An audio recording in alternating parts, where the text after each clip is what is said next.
नमस्ते, प्रणाम, जोहार साथियों। स्वागत है आप सभी का बीपीएससी वाला पे। दोस्तों एक बड़ा दक्ष प्रश्न बच्चों के मन में ये रहता है कि सर अगर बीपीएससी हमको क्रैक करना है और वो भी फर्स्ट अटेम्प्ट में या फिर एकदम लास्ट अटेम्प्ट की स्ट्रैटेजी हमें बताएं।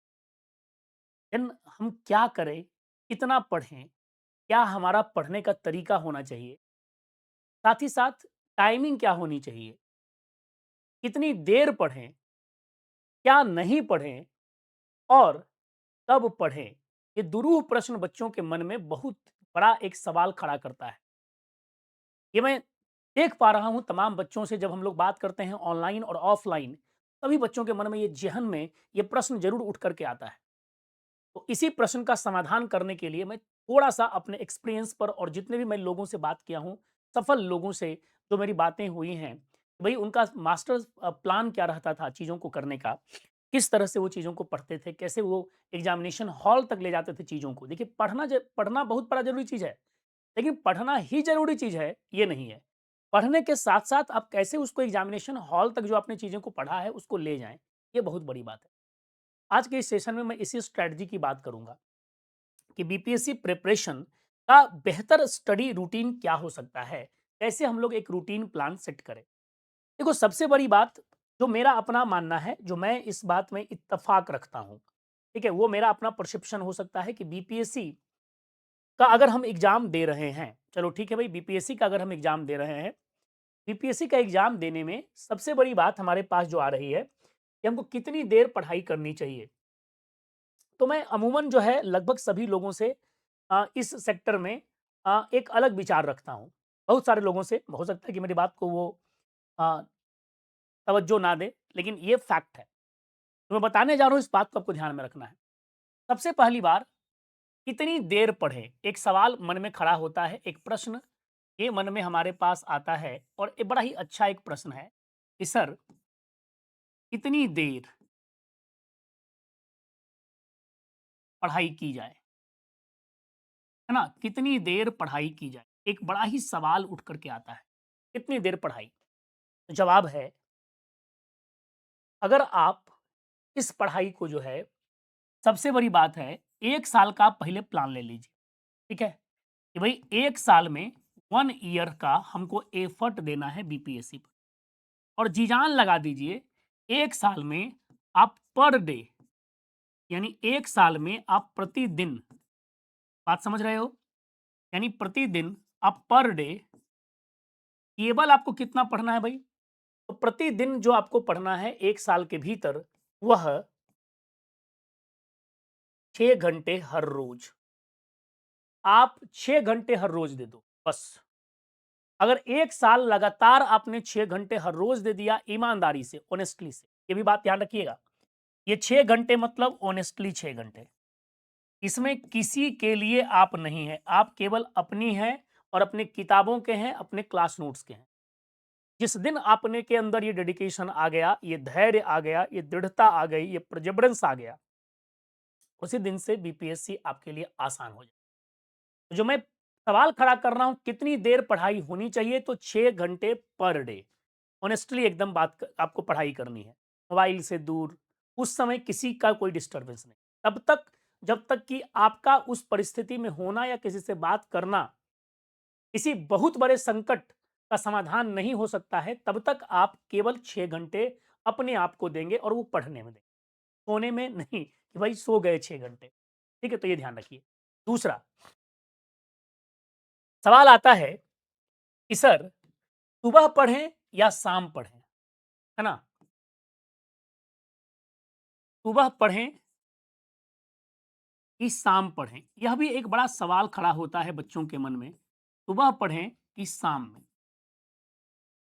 ये एक सवाल खड़ा हो गया। क्या सवाल खड़ा हो गया भई? सुबह या शाम?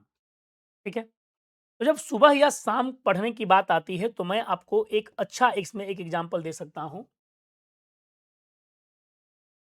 एज योर चॉइस, यानी एज योर चॉइस, अपनी पसंद के अनुसार, अपनी पसंद के अनुसार। जैसे मुझे सुबह पढ़ना पसंद है, मैं सुबह उठ करके पढ़ता हूँ। वो 3 बजे उठूँ, 4 बजे उठूँ, ये मुझे पसंद है। बहुत लोग रात नाइट मतलब लेट नाइट पढ़ते हैं, रात को पढ़ते हैं, उनको वो पसंद है। तो आपकी स्वरुचि, ऐसा नहीं कि मैं जो कर रहा हूँ वही करना, नहीं। आपकी स्वरुचि जिसमें हो, जिस टाइम पर आप कंफर्टेबल फ़ील करते हो, उसी टाइम पर आप पढ़िए। ठीक है? ये बात आप ध्यान में रखिएगा, कभी भी आप पढ़ सकते हो। या तो आप सपोज़ वर्किंग पीपल हैं, अगर सपोज़ मान लिया जाए कोई वर्किंग है, कोई पार्ट टाइम जॉब कर रहे हैं, तो वर्किंग क्लास अगर कोई है, तो वो क्या करें भई? 6 घंटा तो देना होगा, ये तो फिक्स है। इसको आप कर लें पार्ट बाय पार्ट। इसको आप ऐसे बाँट लो, 3 घंटा मॉर्निंग और 3 घंटा इवनिंग, ठीक है? 3 घंटा सुबह में और 3 घंटा शाम में, बस आप पढ़िए तो सही। अगर 3 घंटा आपसे वर्किंग पीपल के लिए अगर 3 घंटा नहीं निकल पा रहा, आप एटलीस्ट ढाई घंटा दे दीजिए, ठीक है? इस तरह से आप लेकिन रेगुलर, सबसे बड़ी बात क्या है? कॉन्टिन्यूटी होनी चाहिए। इस पढ़ाई में कॉन्टिन्यूटी होनी चाहिए। टाइम पास से काम नहीं चलेगा, कॉन्टिन्यूटी यानी कि निरंतरता, परजेवरेंस, दृढ़ता, ठीक है ना? टाइम पास एकदम नहीं। अगर आप टाइम पास के लिए पढ़ रहे हैं तो आपका सिलेक्शन कभी नहीं होगा, इस बात को आप मान लीजिए, नहीं होगा सिलेक्शन। टाइम पास बिल्कुल नहीं करना है, पहली बात तो समझ लीजिए। दूसरा अब आता है कि सर पढ़ें कैसे? ये सवाल बच्चों के मन में बड़ा परेशान करता है और खूब सारे बच्चे मुझसे ये प्रश्न पूछते, बहुत सारे बच्चे ये प्रश्न पूछते हैं कि सर पढ़ें कैसे? पढ़ें कैसे sir? How to study? How to study? जिससे कि लंबे समय तक याद हो सके। सब पढ़ते हैं, लंबे समय तक याद सबको नहीं रहता है। और दूसरा बात ये है कि लंबे समय तक याद ही नहीं, एक बात समझना है, लंबे समय तक याद नहीं, एग्जामिनेशन हॉल तक कैसे जाएँ सर? एग्जामिनेशन हॉल तक चीज़ों को लेकर कैसे जाएँ? उसके लिए भी तरीका है। देखिए सपोज़ मान लिया जाए, आज मैंने कोई टॉपिक पढ़ा, सपोज़ आज मैंने मॉरियन पढ़ा। सपोज़ मैंने एक एग्ज़ाम्पल मैं आपको दे रहा हूँ, इससे आपको मैं समझा देता हूँ कि कैसे पढ़ना है, जो बच्चे गलती करते हैं। आज सपोज मैंने मॉरियन पढ़ा, पढ़ लिया मैंने मॉरियन, चलो ठीक है। कोरम पूरा नहीं करना है। पहले ज़िंदगी में एक बात याद रखिएगा, don't fulfil the quorum. Quorum पूरा करने की कोशिश ना करें आप, ठीक है? कोरम पूरा नहीं करना है हमें। मॉरियन मैंने पढ़ाया आपको, सपोज मान लिया जाए आज, जब मैंने मॉरियन आपको पढ़ाया, तो आप स्टेप बाय स्टेप इसको फॉलो करिए, स्टेप बाय स्टेप। स्टेप 1 में आप क्या करो, फ़िल्टर करो। स्टेप 1 में आप फ़िल्टर करो। अब कहोगे सर क्या टाइम पास लगा के रखे हैं, फ़िल्टर करें सर? क्या होता है फ़िल्टर? बताते हैं क्या होता है फ़िल्टर? पहले जब आप पढ़े, तो जब घर जाओगे, जैसे क्लास में आपने पढ़ा, क्लास में पढ़ने के बाद जब घर में आप जाओगे, तो सबसे पहले फ़िल्टराइज़ेशन मेथड क्या होता है भई? तो फ़िल्टराइज़ेशन मेथड का मतलब अब यहाँ पर ये आपको चीज़ें समझनी है, कि जब हम लोग फ़िल्टराइज़ेशन मेथड को देखते हैं, तो स्टेप 1 में आपको एक बात ज़रूर ध्यान में रखनी है फ़िल्टराइज़ेशन मेथड में, कि भई सबसे पहले आपको ये चेक करना है कि जो आपने चीज़ें यूज़ की हैं पढ़ने के क्रम में, उसमें टफ कौन-सा पोर्शन है? व्हिच वन इज़ टफ और which one is easy?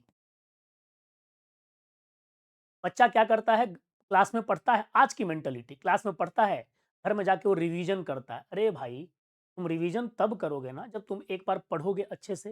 Revision कौन करेगा? मैं करूँगा, क्योंकि मैं पढ़ा हुआ हूँ। आपके पास अभी तक याद ही नहीं और आप रिवीजन कौन कर रहा है? एक बार पढ़ने के बाद, ठीक है? तो क्लासरूम में आपने पढ़ा, आप फ़िल्टर करो कि कौन-सा टफ है, कौन-सा या ईज़ी है, जो जो आपके दिमाग में है। जब आपने इसको फ़िल्टर कर लिया, एक मॉड्यूल और यूज़ करो, एक मॉड्यूल पे आ जाओ स्टेप 2 में। अब स्टेप 2 में जब आप आओगे, तो यहाँ क्या करना है, यहाँ पर आपको रट्टाफिकेशन मॉड्यूल यूज़ करना है। कौन-सा मॉड्यूल? तो रट्टाफिकेशन बोथ ईज़ी और टफ को भी क्या करिए, रट्टाफिकेशन करिए, ठीक है? इसके बाद आप इसमें आ जाएँगे रिवीजन मॉडल में, इसमें आ जाएँगे रिवीजन मॉडल में। लास्ट में रिवीजन मॉडल को यूज़ कर लीजिए। अब देखिए, जो इंसान इस प्रोसेस को फॉलो कर लेगा, वो लंबे समय तक जो है अपने टॉपिक पर बना रहेगा। अब एक बात और इसमें बता देता हूँ, ये समझो। रिवीजन मॉडल कैसे काम करता है? सपोज मान लिया जाए आज मैंने आपको मॉडियन पढ़ाया, कल मैं आपको पोस्ट मॉडियन पढ़ा रहा हूँ। तो जब जभी भी मैंने आपको मॉडियन पढ़ाया तो उस समय आपको क्या करना है, जब आप पोस्ट मॉडियन पढ़ोगे ना, पोस्ट मॉडियन में इस प्रोसेस को फॉलो करने से पहले आप क्या करो, मॉडियन को जो है एक बार रिवीजन करो। जैसे एक प्रोसेस मैंने मॉडियन का कर दिया, अगले दिन किसी भी नए टॉपिक को करने से पहले, अगले दिन किसी भी नए टॉपिक को पढ़ने से पहले हमको करना क्या है भाई? तो नए टॉपिक को पढ़ने से पहले जो है आपको पुराने टॉपिक का रिवीजन करना है। मोर एंड मोर रिवीजन, ठीक है? फिर सपोज मान लीजिए मैंने पोस्ट मॉडियन पढ़ा दिया, पोस्ट मॉडियन के बाद मैं आगे आपको पढ़ाने के लिए गुप्ता एज। सपोज मान लिया जाए पोस्ट मॉडियन के बाद मैं आपको पढ़ाने के लिए आ गया गुप्ता एज। कौन सा एज आ गया भाई? गुप्ता एज। गुप्त आपको पढ़ाने के लिए आ गया। तो जब पोस्ट मॉडियन के बाद मैं आपको गुप्ता एज पढ़ाने के लिए आया तो फिर वही मॉडल, ध्यान से सुनिए, फिर वही मॉडल आपको अपनाना है। गुप्ता, गुप्ता पढ़ने से पहले आप स्टार्ट करो मॉडियन से, मॉडियन रिवीजन करो, पोस्ट मॉडियन रिवीजन करो, फिर गुप्ता आप पढ़ो। फिर गुप्ता का मॉडल आपने जब याद कर लिया, तो फिर जब पोस्ट गुप्ता आप पढ़ोगे तो पोस्ट गुप्ता पढ़ने से पहले फिर से यहां से स्टार्ट करो मॉडियन से, क्योंकि आपने पढ़ा कहां था? मॉडियन से। पहले मॉडियन रिवीजन करेंगे, फिर ये रिवीजन करेंगे, फिर ये रिवीजन करेंगे, ठीक है? मतलब मॉडियन, फिर पोस्ट मॉडियन, फिर गुप्ता और फिर पोस्ट गुप्ता स्टार्ट करेंगे इस तरह से। अब कहिएगा सर इसका फायदा क्या होगा? इसका फायदा ये होगा, जो मॉडियन सबसे पहला दिन आपने पढ़ा था उसको लास्ट बार अगर आप जब रिवीजन करेंगे ना, पुराना टॉपिक आपका 5 से 7 बार 10 बार रिवीजन हो जाए। और जितना रिवीजन करिएगा, अगर भूलिएगा भी तो एक बार कॉपी पलट लीजिएगा तो आपको याद हो जाएंगे। समझ रहे हैं? यही है पैटर्न याद करने का। उसके बाद जब आपको लगे कि एक ही टॉपिक को आप 10 बार, 12 बार, 15 बार रिवीजन कर लिए हैं, तो उसको आप छोड़िए, स्किप करिए। अब टाइम पास नहीं करना है। अब उसको वीकली लेवल पर रिवीजन करिए। हर वीक में एक दिन फिक्स कर लीजिए और संडे संडे रिवीजन करते हैं एंशिएंट हिस्ट्री को।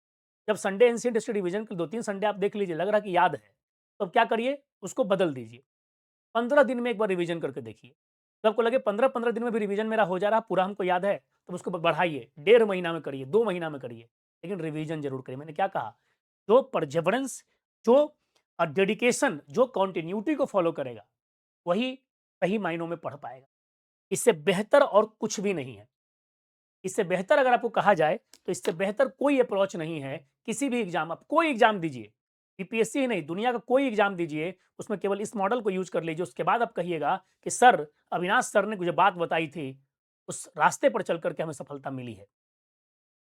ये आपका गलत नहीं हो सकता, बात समझ रहे हो? ये गलत आपका नहीं हो सकता इस ये मॉडल, इस पॉइंट को ध्यान में रखिए। तो इस मॉडल को अच्छे से ध्यानपूर्वक समझना है, जानना है और इसको लेकर के चलना है। ठीक है बाबू? चलो, आप इस पर काम करो अच्छे से और मेरी ऑल द बेस्ट, शुभकामनाएँ आपके साथ हैं। फिर कोई डाउट आपके बीच रहेगा, तो आप ज़रूर से ज़रूर कमेंट करो। मैं मेरी पूरी कोशिश रहेगी, मेरी पूरी टीम की कोशिश रहेगी कि उस पर एक वीडियो इस तरह का बनाएँ। Thank you very much. जय हिंद। All the best.